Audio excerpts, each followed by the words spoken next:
Bem, então, boa noite novamente, ou bom dia, boa tarde, né, para quem está vendo esse encontro gravado. Para quem está chegando hoje, esse é o nosso oitavo encontro, se eu não me engano, e a proposta de hoje é realizarmos um percurso sobre o tempo da sessão analítica, né? Esse é o oitavo encontro de um percurso com 11 encontros no total, né? Os outros sete encontros já estão gravados e disponíveis tanto na nossa plataforma como no canal do YouTube, né? No Janela do Inconsciente. E a nossa proposta é de estudar ou apresentar os fundamentos da técnica psicanalítica, né? Então, chegamos hoje no oitavo encontro e não tem como, né, nós discutirmos ou pensarmos o tempo da sessão analítica se a gente não entender o tempo na sessão analítica, né? Então, a proposta de hoje é passarmos um pouco pelo que seria a noção de tempo em psicanálise, também a noção de sintoma em psicanálise, né? Tempo e sintoma eles estão bem intercalados, bem juntinhos, né? Tanto enquanto definição, enquanto prática clínica, enfim. Para daí a gente continuar o nosso sobrevoo até chegar de fato no tempo da sessão, né? E aí eu vou retomar com vocês aquilo que a gente já viu brevemente, eu acho que no encontro retrasado, quando a gente estava estudando sobre a interpretação em Freud e em Lacan, em relação à retroação e à pontuação, né? Que eu falei que eram dois termos que a gente veria novamente em um outro encontro, e esse encontro chegou. Então, bem, qual que é o nosso plano de voo, né? Eu diria, por onde passaremos hoje. Eu vou apresentar brevemente a noção de. Não passou slide ainda? Para você. A noção de sintoma de tempo em psicanálise, né? Para daí a gente entender um pouquinho do que seria o tempo subjetivo, Édipo, EPA e a dialética castração. Essa dialética falo-castração, inclusive o Édipo, nós voltaremos a ver no encontro que vem, quando a gente pensar aí o tempo do outro e no encontro seguinte pensando a dimensão simbólica da falta, tá? Então eu vou falar brevemente sobre o tempo subjetivo, sobre o Édipo e sobre a dialética falo-castração, mas a gente vai destrinchar isso mais para frente. Para depois a gente chegar no tempo lógico, né? E eu vou estar usando como base esse texto do Lacan, que chama O Tempo Lógico e a Asserção da Certeza Antecipada, que é um texto de 1945, para daí a gente pensar a análise em três tempos, né, baseados nesses três tempos que o Lacan apresenta nesse texto, para daí, enfim, a gente conseguir entender um pouquinho como se dá o tempo da sessão analítica. Continuo no mesmo esquema dos outros encontros. Se tiverem dúvidas, vocês podem ligar o microfone, né, falar, fazer algum comentário. Se alguém escrever alguma coisa no chat e eu não ver, eu peço para alguém avisar o microfone, que é uma questão no chat, tá bem? Então, bem, Freud ele introduz o termo Nachtragelich, né, que vai ser traduzido aqui para o português como só depois ou a posteriori, né, para indicar que o sentido de um evento psíquico só se constitui depois. A apresentação do termo, né, a introdução deste termo em Freud tem muita importância porque é a partir dele que nós conseguimos entender a conceituação do trauma ou a constituição do trauma, né? Pensando o trauma em dois tempos. Tem um texto de uma colega muito querida que chama Adela Stoppel de Geller, que ela trabalha essa noção de trauma, né, e de trauma e do acidente em Lacan, né, pensando justamente a constituição subjetiva. Eu vou encaminhar esse texto para vocês, né? Porque a gente pode usar ele tanto como base ou um texto para a gente fazer algumas discussões em relação aos próximos encontros, né? É um texto que a dela vai trabalhar um caso clínico, né? E nesse caso clínico ela vai mostrando como se dá tanto essa essa constituição do trauma em dois tempos, também como se dá a constituição psíquica, a constituição subjetiva, né? É um texto bem gostoso de ler e eu mando para vocês lá no grupo, tá? Sendo assim, um trauma, ele só adquire um valor traumático após uma segunda experiência que o reinscreve. Né? Então, lá no comecinho, quando a gente pensou ali aquela dinâmica da metapsicologia, né? Toda a questão da representação, como essas representações vão se representando, isso em Freud, né? Freud vai dizer logo de início que a representação não é uma cópia da realidade.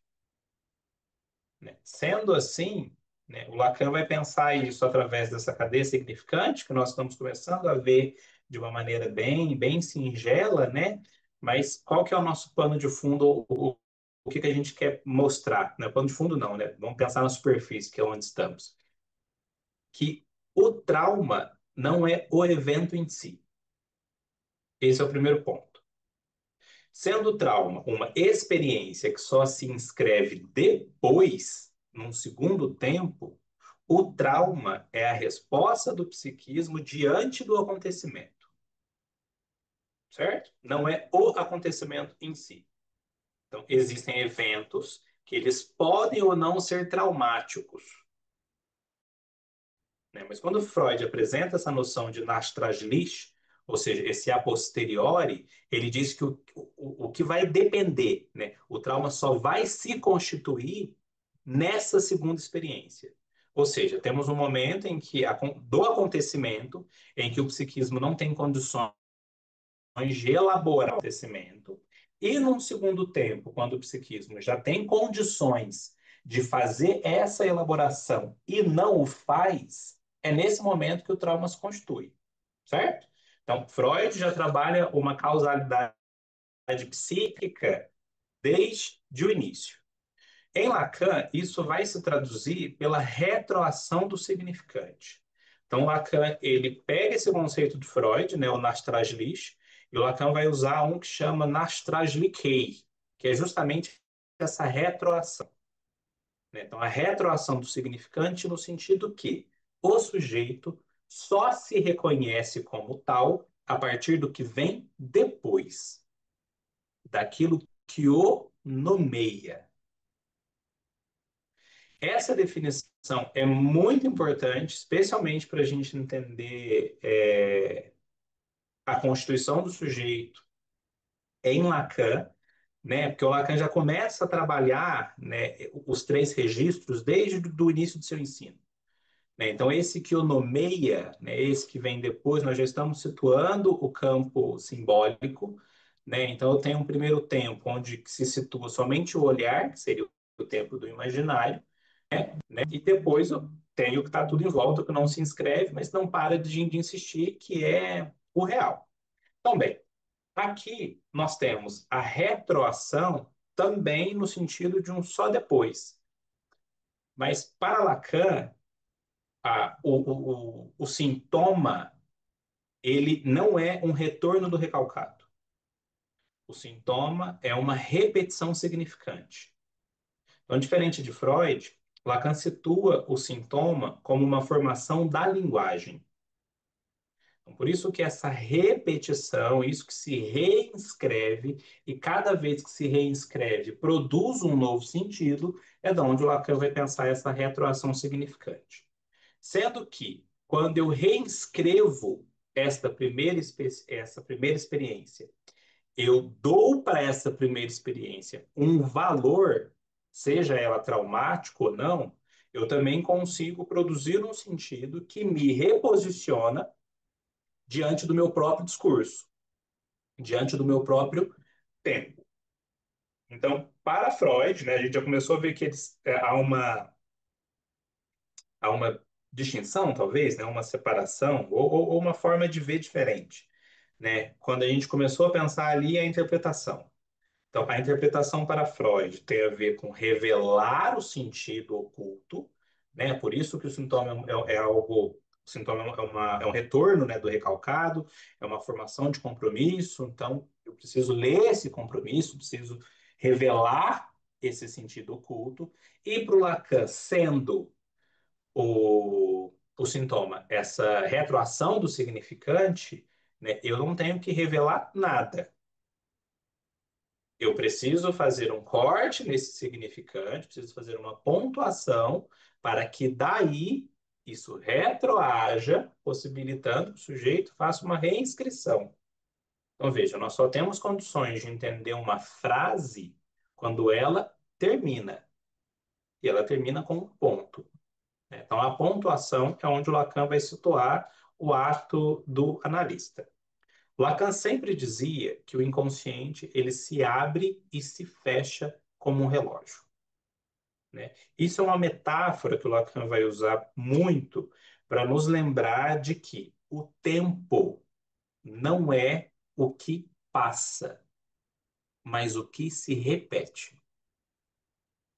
Inclusive, por conta disso, por conta da introdução do tempo lógico, né, que vai romper drasticamente com a IPA, que o Lacan vai ser contrário a essa padronização dos 50 minutos. Né? E vejam, quem instituiu os 50 minutos foi a IPA, e ok, a IPA foi fundada por Freud e tudo mais. Né? Quando perguntam para o Freud, Freud, por que esse tempo? Freud diz que ele atendia as pessoas 5 vezes por semana, 1 hora de atendimento. Né? Então, assim, até 1940, 1950, só era considerado análise se o atendimento tivesse, no mínimo, 4 vezes por semana, que durasse aí, no mínimo, 4 anos. Né? Mais ou menos assim. Lacan começa a discordar disso, né? Bastante. Freud não institula isso como isso deve ser obrigatório. Freud diz que ele atendia dessa maneira porque era conveniente para ele. Né? Então, assim, então, Freud estava estudando, Freud estava constituindo a psicanálise. O Lacan vai ter uma crítica muito grande em relação à psicologia do ego, né? O Two Bodies Psychology, que era o que estava bem em foco ali em 1940, 1950, e quando o Lacan vai situar, ou seja, vai ressituar a psicanálise, né, em relação ao seu objeto de estudo, se a psicanálise trabalha o inconsciente, eu devo me atentar ao tempo do inconsciente, não ao tempo do ego.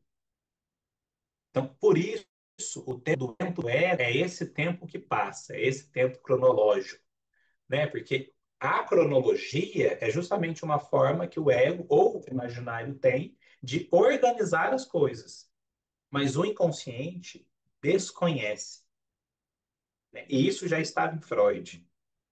Freud diz que o inconsciente é um sistema atemporal. Atemporal. No inconsciente não tem presente, passado, futuro. As coisas são.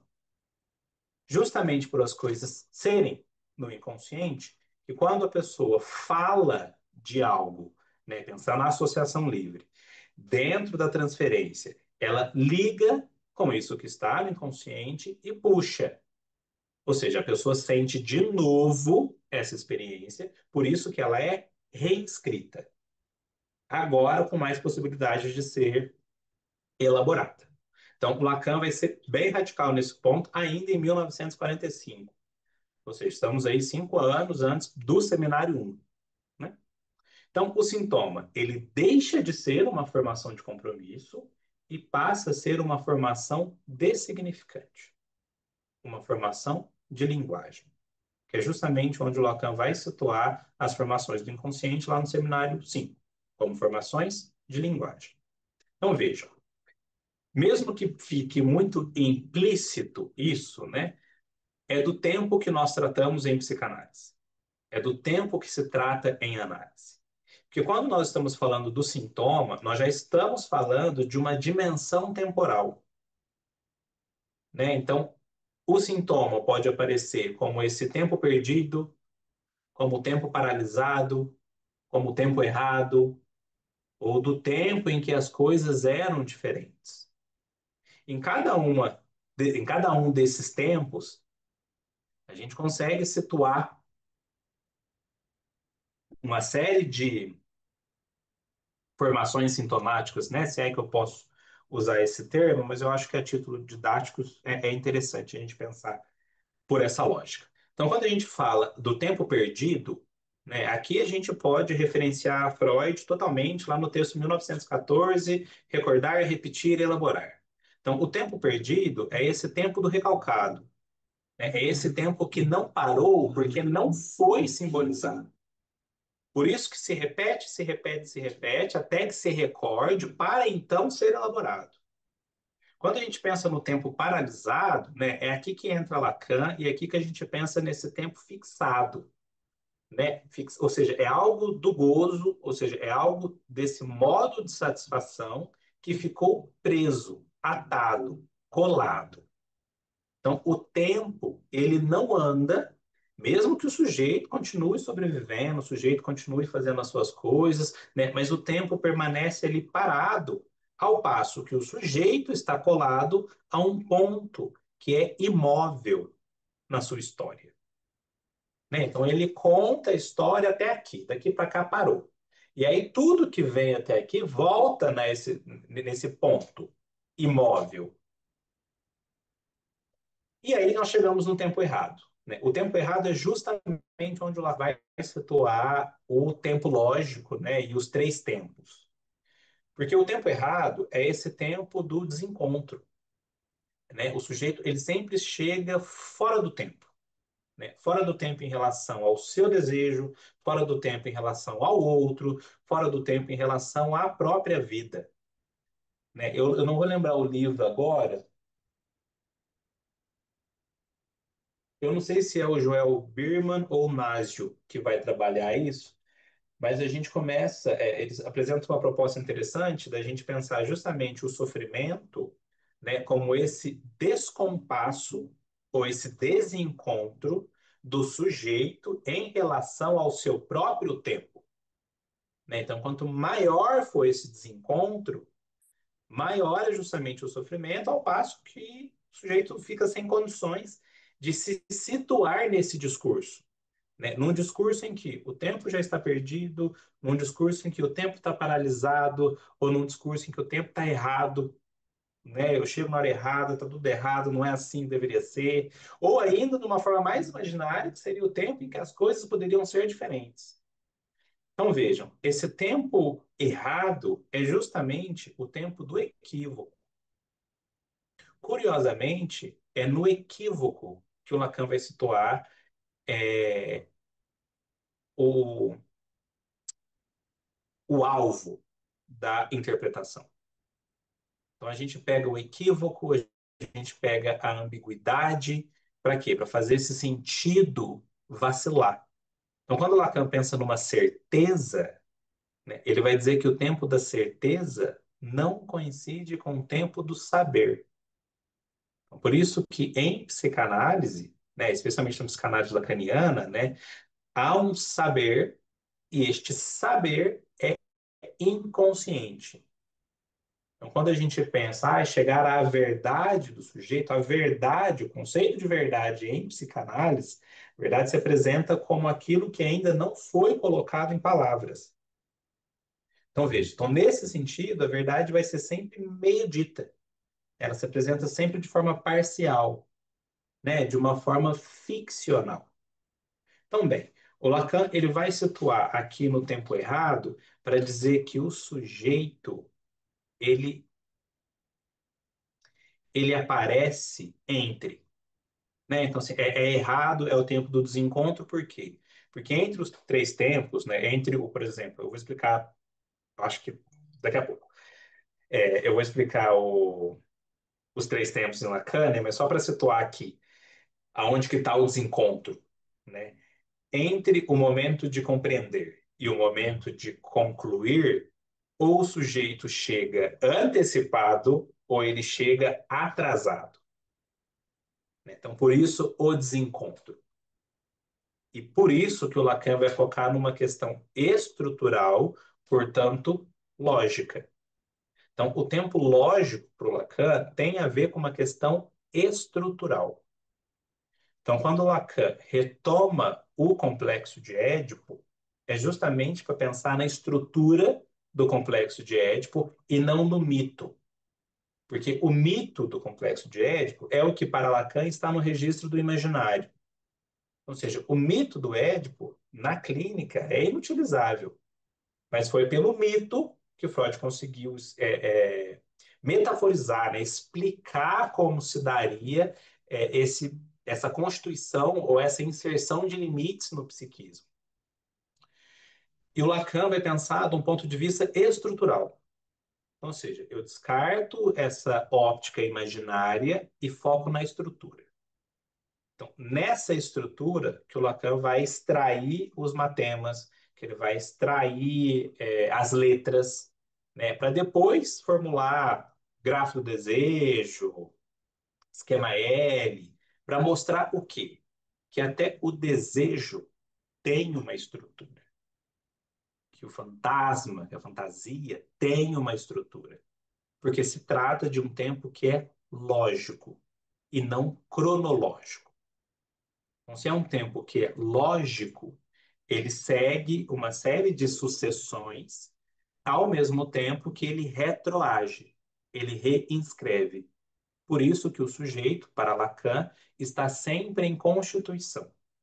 Não podemos, em nenhum momento, confundir o sujeito com a pessoa, tá? Para Lacan, o sujeito não é não é uma essência, né? Não é o organismo. O sujeito é um efeito de linguagem.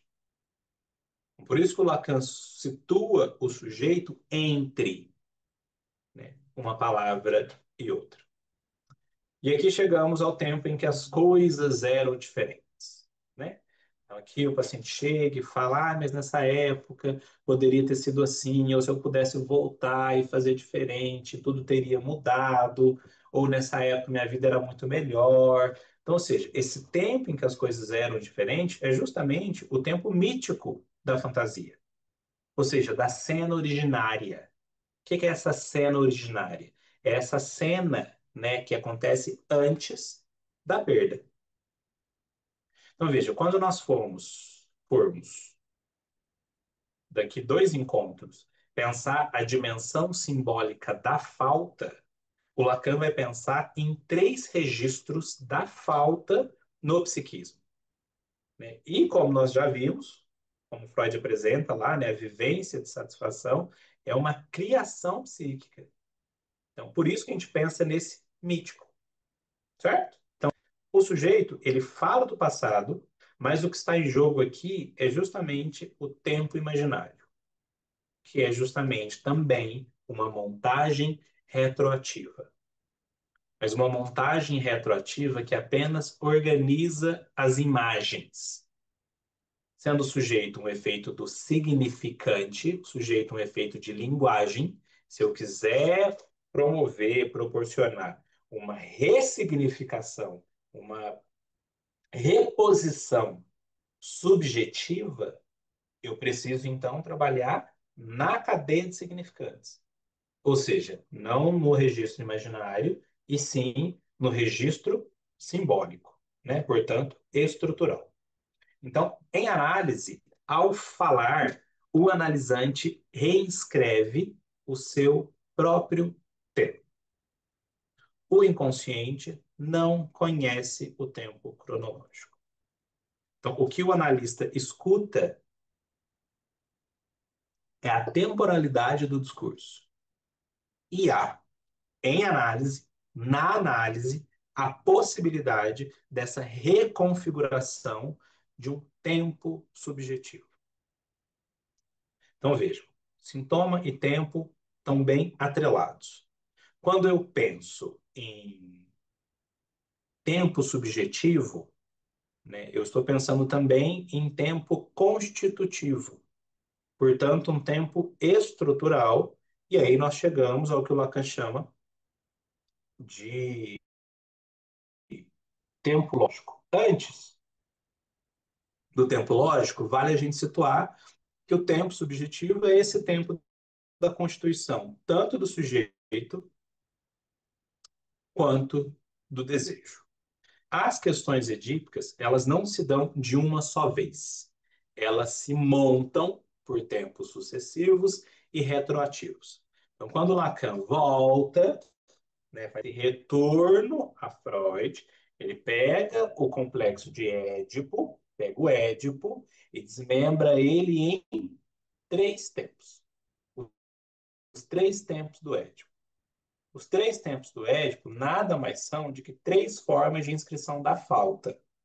Tá? Então, eu estou só arando o terreno, né, para quando a gente avançar nas discussões, vocês verem da onde que está vindo essa semente, né, da onde está vindo essa plantação que nós já plantamos um tempo atrás.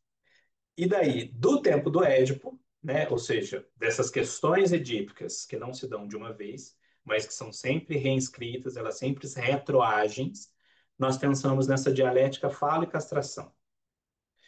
Dois pontos. Falo é o significante que representa o objeto de desejo.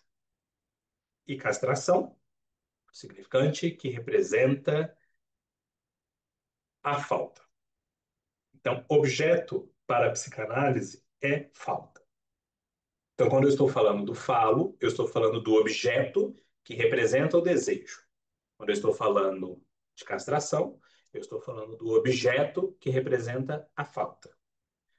É uma dialética porque só há castração porque existe desejo. Só há desejo porque existe castração. O Lacan vai situar toda essa discussão na linguística para dizer e para inclusive separar dessa lógica imaginária muito presente quando nesse mito do Édipo, né, que o falo seria o pênis, então há uma inveja do pênis. O Lacan diz que a diferenciação dos órgãos é uma das formas de se trabalhar a diferença. Então, quando o Freud está lá pensando no desenvolvimento psicossexual e o Freud vai situar na fase fálica, né, o início do complexo de Édipo, é justamente uma fase em que Freud percebeu que as crianças se dão conta da diferença anatômica. Ou seja, essa é uma das formas de trabalhar. E aí o Lacan vai situar isso, né, dizendo que a castração está presente para todos. Todos. Então, todos vão passar por esse momento, e a partir da resposta de cada um diante da castração é que se constituem as estruturas clínicas. Então, por isso que o Lacan trabalha num diagnóstico discursivo, porque é esse discurso que estrutura esse psiquismo de onde o sujeito vai ser feito. Certo? Então, vejam. O falo pode ser qualquer coisa que representa o desejo, e a castração pode ser qualquer coisa que representa a falta. Pode ser qualquer coisa, porque justamente o objeto para a psicanálise, em termos estruturais, é um vazio. Então, por isso que qualquer coisa pode caber nele. Então, vamos imaginar, deixa eu dar um exemplo para vocês. Ah, eu tenho um irmão e o meu irmão joga futebol. E aí eu posso falar que o meu irmão é mais legal, tem mais amigos porque ele joga futebol e eu não. Ou seja, o falo, o objeto de desejo, é o saber jogar futebol. E a castração é não saber jogar futebol. Tá vendo? Pura e simplesmente. Ah, mas fulano é mais bonito porque tem um cabelo longo. Pronto, o cabelo longo está no lugar do falo, esse objeto de desejo. Não ter o cabelo longo está no lugar da castração. Então é uma dialética que é onde o Lacan vai situar, né, a presença de uma ausência, ou seja, dentro do simbólico. Porque no imaginário não dá, né? Ou está presente ou está ausente. Então, para que uma ausência esteja presente, nós precisamos falar em simbólico, portanto, estrutural. Então, o Lacan retoma o Édipo para mostrar que há uma estrutura, né? E essa estrutura segue tempos lógicos. Então, bem, essa dialética de fala e castração, ela implica em um tempo de reconhecimento e de perda, mas que se dá indiferido. Por quê? Entende-se o que perdeu somente depois, no a posteriori. Então, o sujeito se constitui aos poucos, a partir dos efeitos de linguagem, em um tempo que é lógico e não cronológico. Agora a gente chega nesse texto do Lacan de 1945. Indico a leitura, né? O Lacan vai, inclusive, criar uma parábola de três prisioneiros para mostrar como se dá esse processo de constituição, para mostrar que o saber não vem de uma verificação, de uma percepção, mas de uma dedução, né?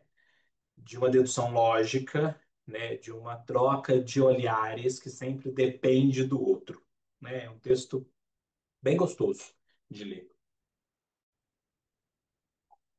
É curioso falar essa palavra, né? É um texto bem gostoso de ler. Lacan, gostoso? Você for masoquista.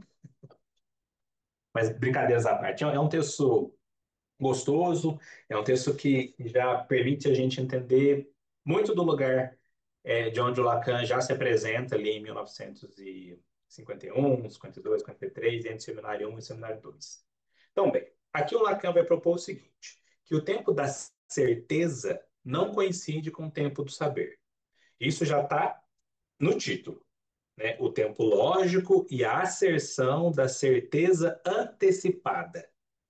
Então, o Lacan vai dizer que antecipa-se essa certeza no ato conclusivo antes de um saber completo. Por isso, a certeza antecipada. O Lacan vai definir três tempos lógicos. O primeiro tempo, o instante de ver, que é justamente o tempo da apreensão imediata, o tempo do olhar, né, que é onde o Lacan vai situar o campo do imaginário. O segundo tempo seria o tempo para compreender. É aqui que o sujeito articula, elabora, ele procura sentido ou produz sentido, que é onde se situa o campo simbólico. E, por fim, nós temos o momento de concluir, né, que é o ato, né, o tempo da decisão, o tempo do ato analítico, é um tempo de um reposicionamento subjetivo. Né? Então, quando a gente fala do ato em si, nós já estamos falando de um campo que seria do real. Né? Então, vamos lembrar a máxima de Lacan. A análise visa atingir o real. Então, em termos de análise, a gente pode colocar o tempo lógico, o que seria o tempo clínico, em que campo que isso aparece e qual seria o efeito disso. Então, lá no primeiro tempo, que seria o instante de ver, é justamente o tempo da sessão, que é o ato da fala. É aqui que você tem a surpresa, a emergência do significante, certo? Você olha, se dá conta, portanto, se um campo imaginário. Ponto. O tempo para compreender já é o tempo do processo analítico, certo? Então, às vezes, vejam que quando a gente pensa na pontuação, a pontuação acontece no instante de ver. Então, assim, da emergência do significante, eu pontuo ali. Então, às vezes a pessoa sai, né? A gente, quando sai da análise, você sai com uma pontuação que o analista fez, um corte, e aí aquilo vai retroagindo e vai te levando a uma série de novos caminhos. Então, vejam, é outro tempo. Então, o tempo para compreender é um tempo um pouco mais, um tempo médio, né? Então, eu tenho um tempo curto, um tempo médio e um tempo longo. Então, esse processo analítico acontece dentro do campo simbólico. Né? Então, assim, o efeito disso precisa acontecer justamente em transferência, né, para que esses conteúdos possam ser elaborados. Então, veja, a retroação permite essa reinscrição, portanto, essa elaboração. A pontuação permite esse corte no significante. Mas como assim corte? O que eu corto no significante? Eu corto qualquer tipo de censura que impeça a palavra de seguir esse caminho livre. Ou seja, para o Lacan, é aplicar a regra fundamental da psicanálise, que é a associação livre. E o Lacan vai aplicar isso de forma radical. E, por fim, nós temos o terceiro tempo lógico, que seria o momento de concluir. Né? Aqui é o tempo do corte, né, o tempo do ato analítico, ou seja, que visa o real. E é aqui que o sujeito toma uma decisão com base nisso que ele concluiu, perdão, que ele concluiu, e daí eu posso ter ou não um reposicionamento do sujeito. Então, pegando esse mesmo esqueminha, agora a gente pode pensar uma análise em três tempos, né? No que seria o tempo curto, o que seria o tempo médio e o que seria o tempo longo.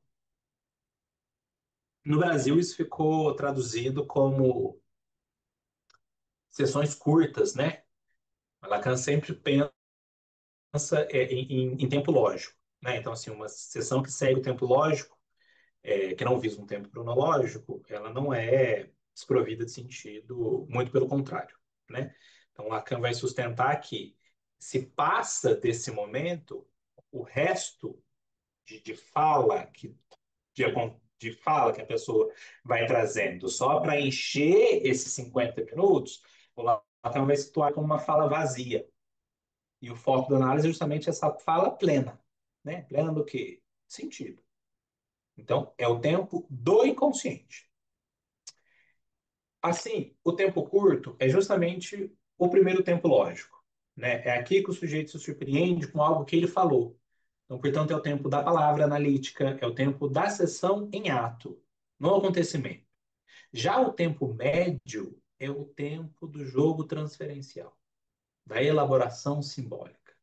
Então, aqui o sujeito retorna o que ele disse, às vezes precisa retornar várias e várias vezes, né? Ou seja, repete, repete, repete, repete, repete, nessa tentativa de dar um outro sentido, de construir uma nova narrativa, de compreender, né? Então, aqui seria o tempo médio, portanto, o segundo tempo, lógico, né? E por fim, nós temos o tempo longo, que é justamente o tempo da da estrutura neurótica, o tempo da cura, né, o tempo da travessia do fantasma. Né? Eu prefiro fantasma a fantasia. Então, o termo da travessia do fantasma. É aqui que o sujeito age de um outro modo a partir do momento em que se desloca do gozo. Ou seja, se desloca disso que ele acha que perdeu, se desloca disso que está fixado, se desloca disso que era perfeito, imaginário, se desloca disso que era um desencontro, e aí ele se reposiciona de novo, ainda assim, diante da falta. Então, veja, não há como tamponar essa falta. Eu consigo me reposicionar diante dela. Para isso, eu preciso fazer o que? A emergência do desejo. Por isso, o sujeito do inconsciente. Bem,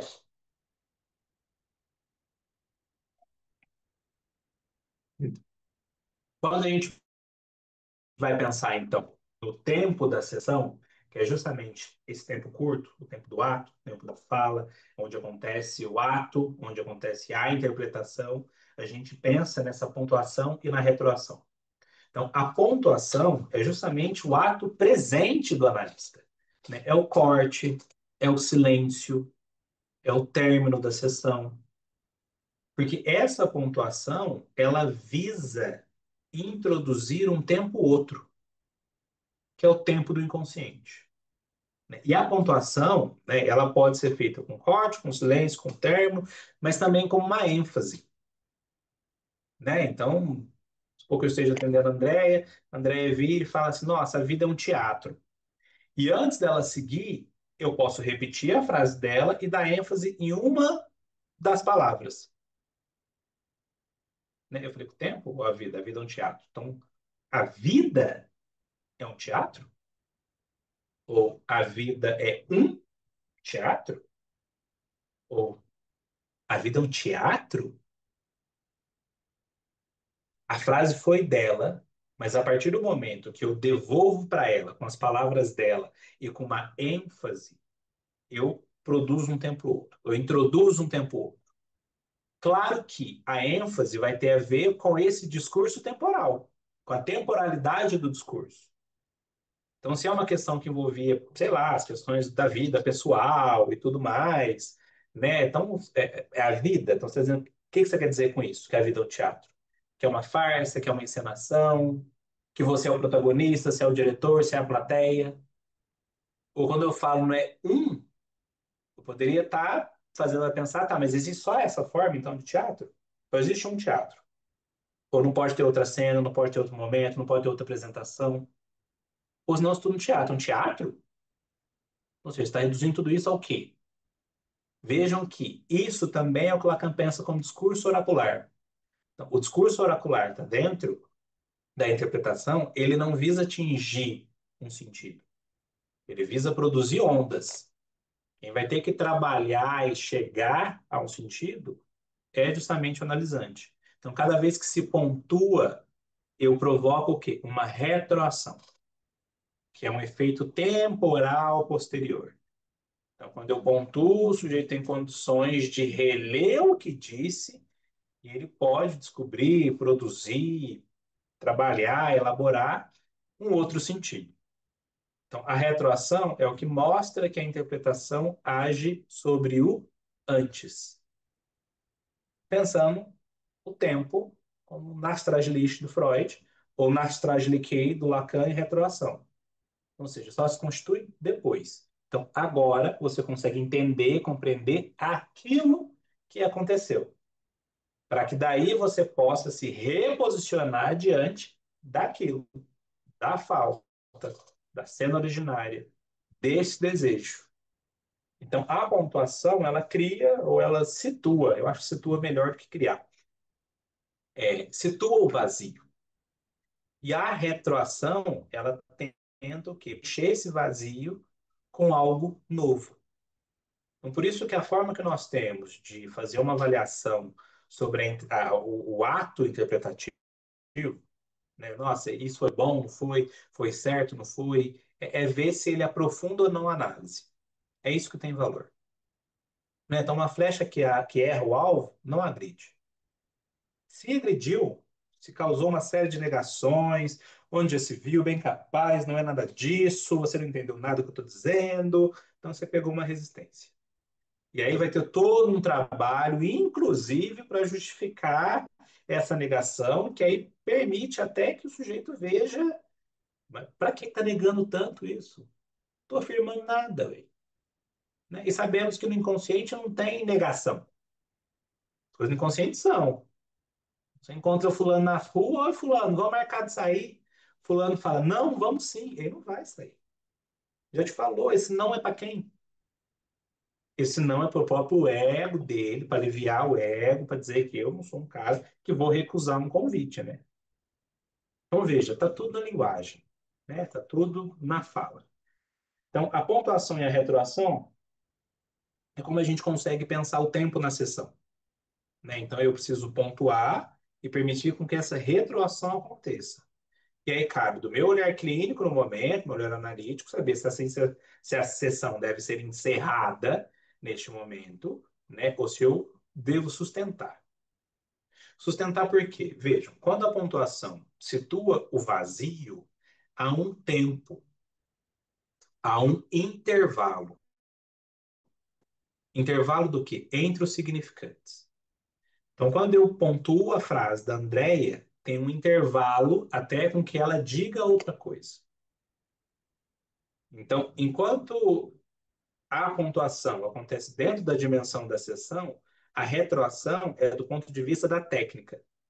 Da técnica, porque enquanto analista é preciso sustentar esse intervalo. Por isso que é necessário saber o momento em que se fica quieto, o momento em que eu sustento esse silêncio. Porque enquanto a pontuação interrompe o fluxo, criando um tempo de ato, a retroação permite a reinscrição deste sentido, né? Ou seja, permite essa reinscrição ou reescrever o passado. E, por fim, o tempo em análise retroativo, não linear, né? Nós tentamos, né, puramente primário, portanto do ego, organizar a nossa história em tempos cronológicos. Mas veja, o tempo em si, ele não é um material apreensível do psiquismo. A gente precisa construir a cronologia pelaquilo que nos afetou. Então, mas e aí, em 2015 eu estava onde? Aí 2015, aí você fica voltando tudo, 2015, 2014 eu divorciei, então 2015 eu estava trabalhando em tal lugar, e aí você chega no acontecimento. Então veja, o tempo em psicanálise, ele é retroativo e não linear. Portanto, o tempo em análise é o tempo da ação com o grande eu. Lacan já vai situar isso nesse texto dos três tempos lógicos, quando ele mostra que o saber é constituído nessa relação do olhar, né, e da alteridade, portanto, da relação com um grande outro, né, que é justamente o foco do nosso estudo na semana que vem, que é o lugar do grande outro. Assim, então, para a gente encerrar, o tempo para Lacan é o ritmo do incêndio. Então, por isso que eu preciso me atentar a esse ritmo, né, e pontuar de uma forma que eu produza um ritmo ou que eu crie um tempo ou outro para esse consciente. Que aí eu faço uma alteração nessa cadeia significante, né, onde o sentido vacila, aonde a certeza tem furo, perdão, né, aonde tudo aquilo que você achava que era fundamental, quando você fala, parece, nossa, mas parece, não é dessa forma que eu queria dizer, né? Não, não é bem assim. Não, não foi isso que eu quis dizer. Então, mas foi isso que você disse. Então, é o que faz existir o sujeito como efeito da linguagem. Nem antes, nem depois, mas entre. Bom, semana que vem, então, nós pensaremos o lugar do grande outro. Na semana seguinte, a dimensão simbólica da falta, para daí a gente encerrar situando o lugar do analista. Como material de leitura, é bom ler o Complexo de Édipo, os três tempos do Édipo, em Lacan.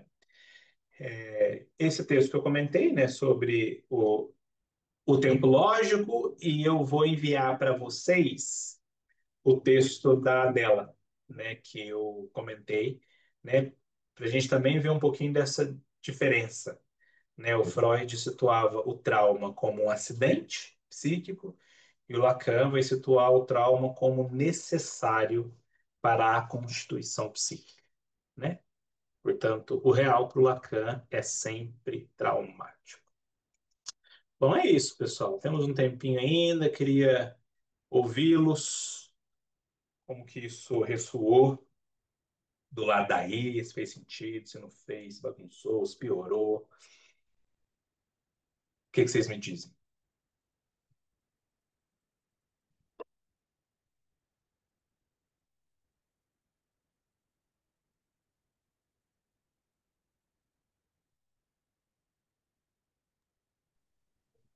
O Exo. Oi. Não é uma questão, mas só uma coisa assim para pensar junto. É, essa semana eu faço parte de um grupo também da Ana Sui, um grupo de estudo da Ana. E essa temática do tempo, lógico, foi algo que ficou no grupo se discutindo um pouco. Não em cima do texto que está se vendo, que a gente está vendo os textos das pulsões, mas em cima de um tema a partir de uma fala de uma pessoa do grupo, trazendo esse lugar que dentro de uma análise lacaniana que ela faz e que por essa apresentação, essa questão do tempo lógico, dessa definição do tempo lógico, as sessões dela há 5 meses flutuam entre de 15 a 28 minutos no máximo.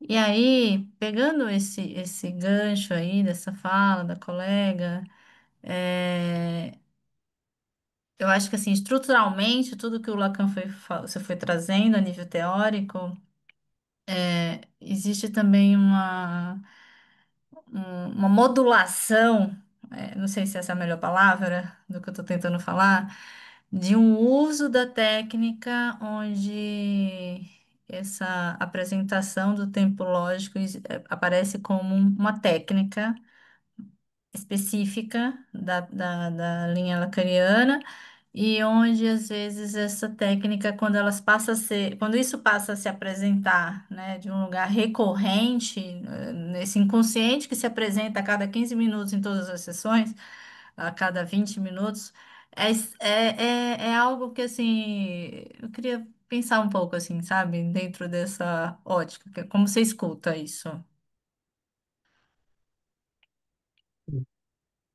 E tem que pensar bem para a resposta não gerar um processo. É, eu penso muito na crítica que o próprio Lacan fazia em relação à transmissão imaginária dos conteúdos, né? Eu acho que quando a gente tem uma transmissão imaginária de que a pontuação só acontece nesse tempo curto, né? O tempo curto também não é definido em minutos, né? Até porque a gente sabe que não é curto, às vezes demora muitos meses, né? Até para essa pessoa chegar nisso e você conseguir pontuar ali, né? Então, assim, não vejo, eu entendo quando o Lacan fala que o inconsciente ele abre e fecha como um relógio, mas não com hora marcada, né? Então, eu acho que não é assim tão literal, não é assim tão repetitivo, sempre 15 ou entre isso, eu acho que não, né? Tanto que, né, eu falo a partir da minha experiência, tanto clínica quanto a minha experiência em análise, né, de sessões muito longas. Para mim, não vi a hora de ir embora. Tipo assim, você não vai encerrar esse negócio, mandou embora, né? Mas dela sustentar isso, né? Sustentar esse incômodo, sustentar. Então, assim, às vezes, se ela tivesse me mandado ali de 15 minutos, eu não teria passado por esse incômodo. Então, tem ao meu ver, tem um manejo da técnica, inclusive em relação ao tempo. Se é o momento de encerrar, se é o momento de sustentar, de ficar aí. Né? Então, assim, eu não vejo dessa forma, né? Como algo possível de ser sempre assim. Não. Né? Até porque cada um tem um tempo, né? Cada um tem um inconsciente, né? E também esse inconsciente que nos se apresenta a cada sessão, né? Exato, exato. Ok, Eu tô aqui obrigada. Mas é pensando. interessante, deixa eu só te cortar um minutinho, André. É justamente esse ponto da sessão curta que é uma por conta dos maus, né?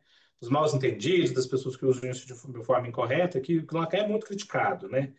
Em relação às sessões curtas, tem uma sessão que não se produz sentido nenhum, que o corte analítico é um corte muito frio, que o analista tem que ser seco, que não é falar nada. E isso não está em Lacan em momento nenhum. Né? Quando a gente vai ver os manuscritos de Lacan, das pessoas que eram atendidas por Lacan, né? Lacan era um doce. Então, assim, não é porque tem ter corte que não tem ternura. Ou seja, a gente corta, mas a gente costura, a gente sustenta, né? Então a gente faz volta. Qualquer coisa eu tô aqui.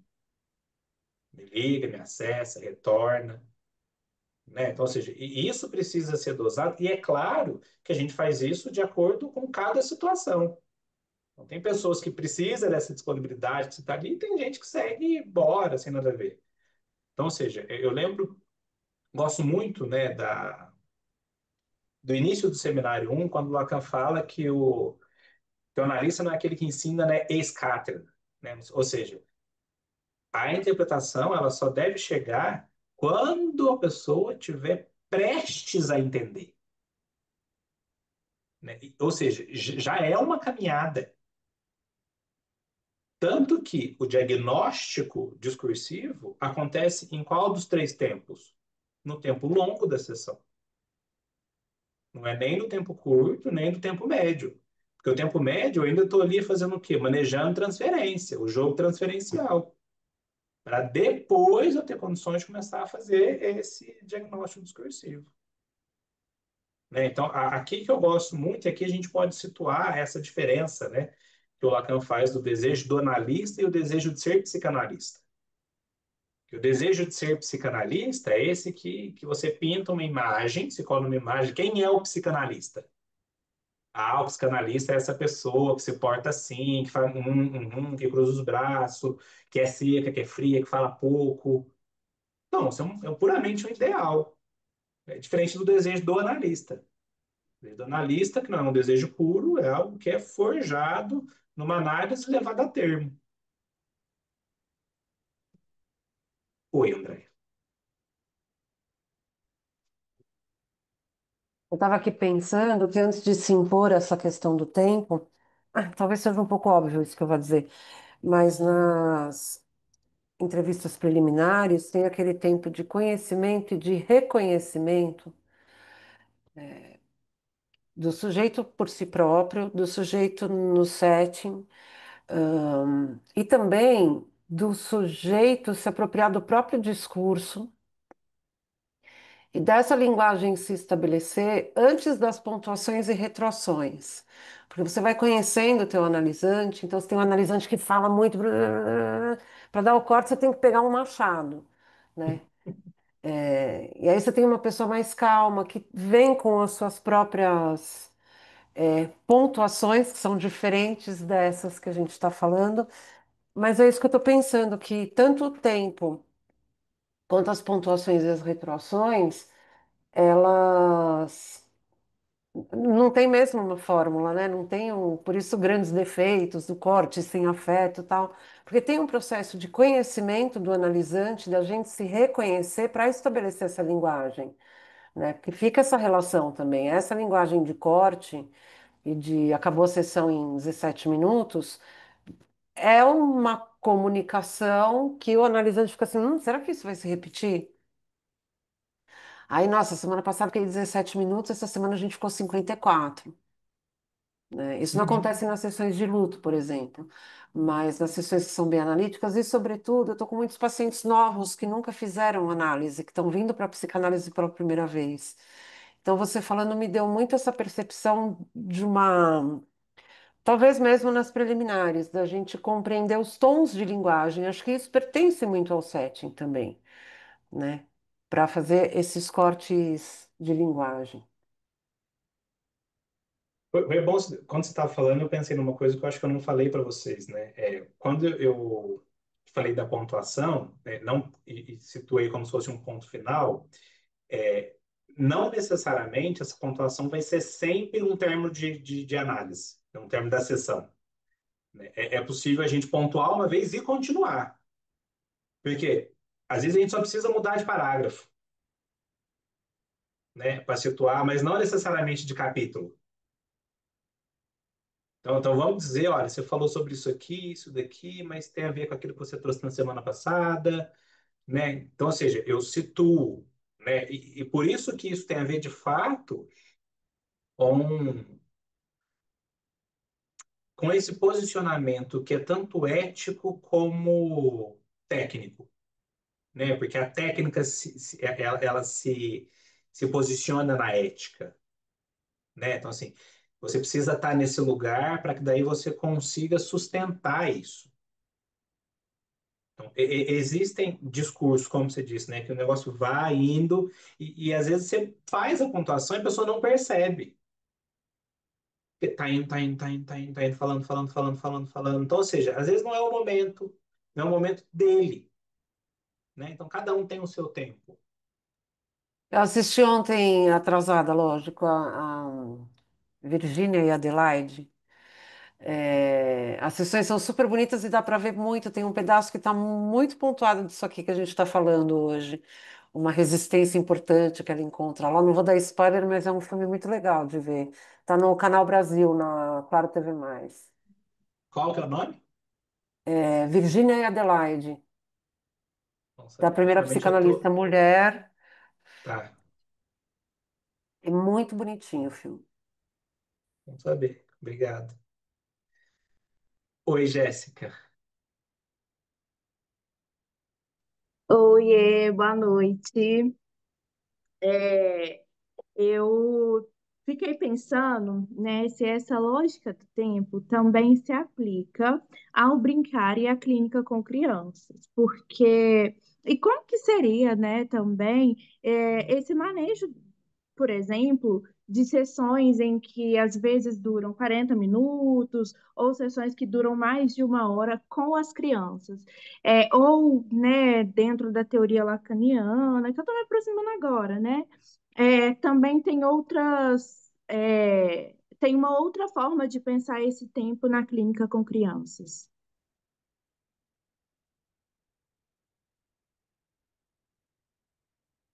Eu acho que enquanto técnica, não. Tem algo que a gente ajusta ali. Mas eu vou dizer da forma que eu trabalho, por exemplo, né? É, quando é criança, né, tô fazendo alguma avaliação em alguma coisa, né, os pais continuam aqui. Ficam na sessão, tá? Ficam na recepção.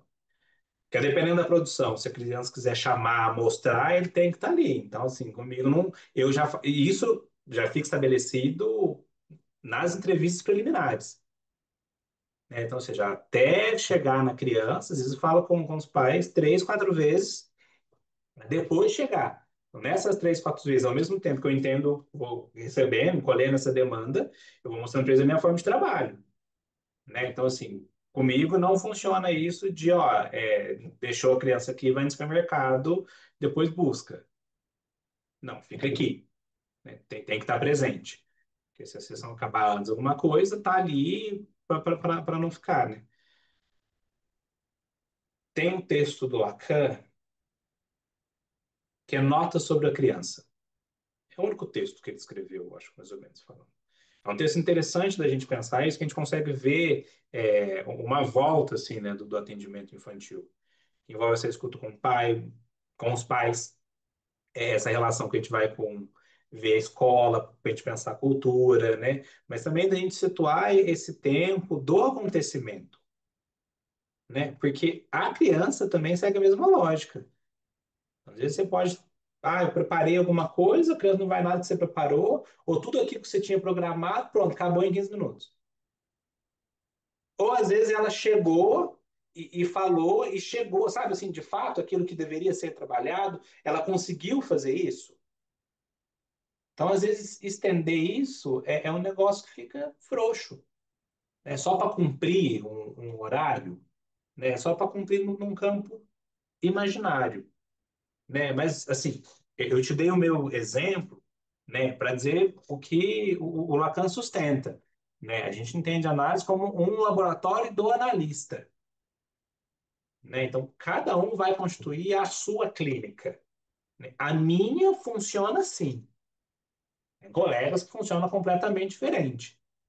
Né? E assim, e aí a gente vai construindo, por isso que a gente está aqui, a gente discute, faz curso, vê outra pessoa faz diferente, às vezes vê que outra pessoa está sofrendo mesmo tanto que nós sofremos, achando que é uma coisa isolada, e de repente não é isolado. Então, se é uma questão cultural, que aí começa a gente ter eu acho que é na conferência 17, tem uma conferência que o Freud vai apresentar 3 tipos de sintoma, né? Sintoma transitório, né? E aí ele vai situando que existem sintomas que têm a ver com a cultura, com a época, né? Para daí a gente conseguir fazer esse manejo e situar coisas diferentes, né? Às vezes você acha, nossa, será que isso está acontecendo só aqui?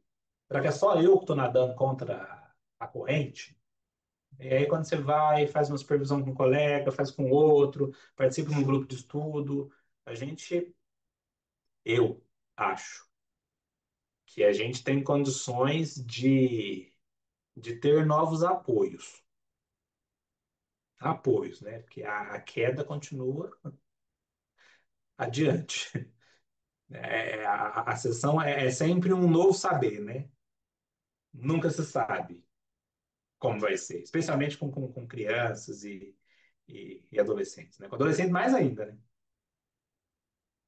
É o lugar que a gente encara assim com não saber, você não sabe o que que vai vir, né? Mesmo quando você prepara, né? E quando eu falo prepara, eu trabalho com avaliação de crianças com atraso de desenvolvimento. Então, às vezes, eu preciso trabalhar alguma questão específica com a criança, que é uma questão sensorial, né? Desenvolver alguma coisa. Então, às vezes, já deixo mais ou menos organizado, né? O que vai trabalhar sensorial e tudo mais. E, às vezes, chega e é outro assunto. Outro Paranauê, que sei que lá. Então, ou seja, eu preciso reajustar isso em outro momento. Que eu preciso seguir o tempo, né? E aí a gente vai ajustando e tudo mais. Não sei se eu te ajudei ou se eu compliquei tua vida. Não, foi ótimo.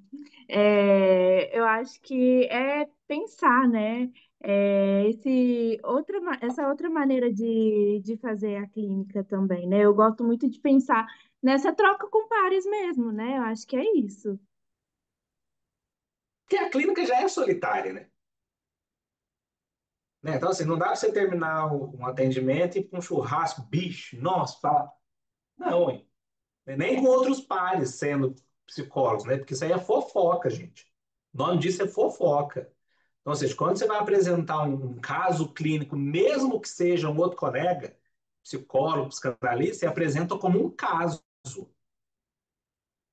né? Então, ou seja, tem um jeito de formalizar o caso, o jeito para que se fala do caso, porque se não for isso, já tem nome, é fofoca, né? Então, ou seja, quando a gente está num ambiente, em um grupo de estudos, né, entre para quem está estudando, e a gente pega um recorte para ilustrar, né, você vê que a gente não conta o caso em si. A gente conta o movimento, a gente conta o ato, aquilo que se ouve, né? Por isso que é diferente relato de caso de construção de caso clínico, né? A gente não escreve o que o paciente fala, a gente escreve o que a gente ouve. Tem a ver conosco. Por isso que a escrita trava. Então, o que eu ouvi daquilo que ele me falou. Tem um curso que eu estou rascunhando ele desde 2022. Mas eu sempre dou um jeito de jogar ele para outro ano, não vai dar tempo, tudo. Que é justamente o curso sobre a construção de casos clínicos. Como que se constrói um caso, né? Talvez, eu vou falar talvez, porque vocês sabem como eu sou, né? Ele apareça em 2026. Talvez, pode ser que não. Mas é desse lugar, né? Então, assim, tem uma clínica pesada, às vezes, né? Angustiante, também é um lugar onde a gente fica muito contente, né? Então, assim, a gente precisa desmistificar o que que seria essa neutralidade, né? Mas vamos deixar isso para um outro momento, né? Desmistificar essa neutralidade, porque senão a gente, usando a palavra da Rosa Marini, a gente chega à barbárie. Então, assim, não, é impossível a gente não se afetar com a história, a gente não pode deixar isso transparecer. E aí, se afetou, a gente leva isso para a nossa análise, para resolver onde que isso ligou, né? Mas não chega um momento na vida em que a gente fica assim, neutro do que o outro vai dizer. Se isso acontecer, a gente deixa de ser humano, né? E aí, eu gosto muito dessa experiência de grupos, tudo mais.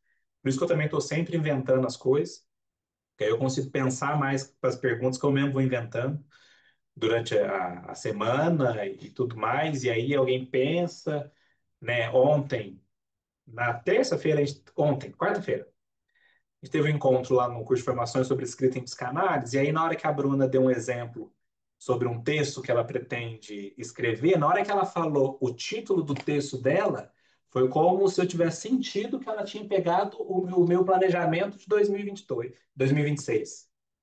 Porque um dos temas que vai ter no curso Psicanálise com Criança é justamente as armadilhas do imaginário na clínica infantil. E aí, na hora que ela falou isso, me deu um frio na barriga, foi como assim? Né? Então, mas enfim, tem muito disso. Então, assim, a gente estuda junto, que aí a gente pensa junto e a gente sustenta esse lugar de não saber junto, né? Essa é a posição mais difícil, ao meu ver, da psicanálise. Especialmente numa época, né, em que as pessoas desejam por um saber especialista. E aí aparece, eu sou especialista em saúde mental, eu sou especialista em não sei o quê.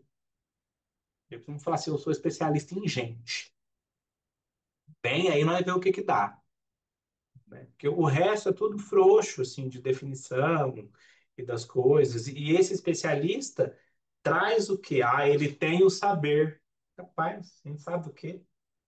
Quem é a gente para achar, quem sabe qual é o melhor caminho que fulano deve seguir? É muita arrogância. E aí, para sustentar esse lugar, é só estudando, né? E a gente consegue sustentar esse lugar de não saber lendo Lacan, gente. Você lê Lacan é como se você não fosse alfabetizado. E aí você lê, escreve, depois você retorna o texto, fala assim, mas eu não li isso daqui, mas tá ali tuas anotações, tua letra. Ou seja, a gente vai sustentando isso no estudo, né? E por isso que estudar psicanálise é difícil, porque atravessa. É diferente você ler outra coisa que fica lá. Quando você lê o negócio, isso te atravessa. E você tem condições de entender isso muitas vezes na clínica. Então, não tem como desmembrar isso. Tem como a gente colocar a teoria de um lado e clínica do outro. Né? Por isso a crítica em relação às formações, às graduações de psicanálise. O desejo do analista não é um negócio teórico que você transmite. É algo que é forjado. Enfim. Vocês viram que eu preciso fazer slide para apresentar, porque senão eu falo assim, ó. E aí, quando tem o slide, eu foco no que está escrito. Senão a gente nunca ia terminar. Bom, é isso então? Então é isso. Então eu vou mandar o texto que eu falei para vocês lá no grupo. Recomendo de leitura. Para quem já leu, quiser reler o Complexo de Édipo, eu vou fazer bastante. Bastante não, né? Eu vou mostrar para vocês como que o Lacan faz essa releitura, para daí a gente pensar o que o Lacan entende como metáfora paterna, entender um pouquinho dessa dialética da castração, para a gente ver como se estrutura, né? E se estamos falando de uma travessia do fantasma, estamos falando de uma travessia dessa estrutura, né? Então, a gente vai situar isso lá no complexo de Édipo, né? Para a gente ver onde que seria, para Freud, né, a origem de quase todos os sofrimentos. Fechou? Muito, muito, muito obrigado pela companhia nessa sexta-feira à noite. Vocês são corajosos, hein? E a gente se vê semana que vem. Frio danado? Bom, Tchau, oi? pessoal. Um frio danado aqui em São Paulo. Nossa, aqui tá uma chuva maravilhosa. O Erickson gosta de chuva e frio, né? Eu gosto. Se o dia tiver cinzento, eu trabalho com a beleza. É que você não faz parte. A Andréia, eu não sei, mas é porque você não faz parte do litoral, né? Quem é do litoral, assim, esse é um É, horror. é. Quem pode caldo é sempre clima de montanha. Eu acho que me Exato. ajuda, né? Que aí evita da cabeça esquentar muito. Ó, obrigado No fim de pela semana. companhia. A gente se vê em breve. Se quando Beijo, vocês estiverem gente. revendo os conteúdos, ficou com dúvida alguma coisa, é só mandar um WhatsApp, gente. Você sabe que não tem tempo ruim. E Ah, eu ainda estou pensando que a gente vai discutir no ano que vem. Então, se vocês tiverem sugestões de como a gente podia pensar esse grupo de estudo para o ano que vem, os temas, manda que a gente dá jeito. Certo? tchau, Até. pessoal. Bom Tchau, fim de tchau. semana.